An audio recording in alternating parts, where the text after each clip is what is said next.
Aujourd'hui, ça fait 20 ans que j'habite en France. Et c'est pile à l'occasion de cet anniversaire personnel que le gouvernement a passé une loi qui va durcir l'immigration dans notre pays. Je me suis rendu compte que si cette loi avait été en place en 2003, bon, sûrement j'aurais pas pu rester. Et moi, je suis américain, alors imaginez, quand je suis arrivé, je n'avais pas de travail, pas d'économie et je parlais zéro français. Alors c'est grâce au RSA, à la CMU et aux APL que j'ai pu décrocher un CDI, un PEL et une MILF.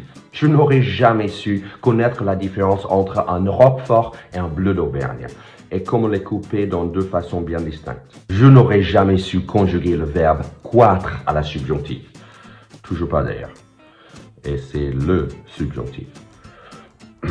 Je n'aurais jamais su me plaindre d'une grève tout en la soutenant et assumer le deux. Je n'aurais jamais su comment voter avec mon cœur au premier tour et faire barrage au deuxième tour et bien râler après sur le résultat. Je n'aurais jamais pu philosopher sur la vie avec un ami dans un café et arriver à la conclusion que ni le café ni la vie existent réellement. Je n'aurais jamais su calculer un statut d'intermittent du spectacle. Je sais toujours pas d'ailleurs. En fait, personne ne le sait. Même pour l'emploi. Je n'aurais jamais su mal prononcer les mots anglais afin de me faire comprendre par les Français, comme borderline, replay et suite. Je n'aurais jamais connu la différence entre un pote, un copain et un ami. En fait, c'est juste une question d'alcoolémie. Je n'aurais jamais su à quel moment tutoyer une Française. À quel moment on passe à la bise?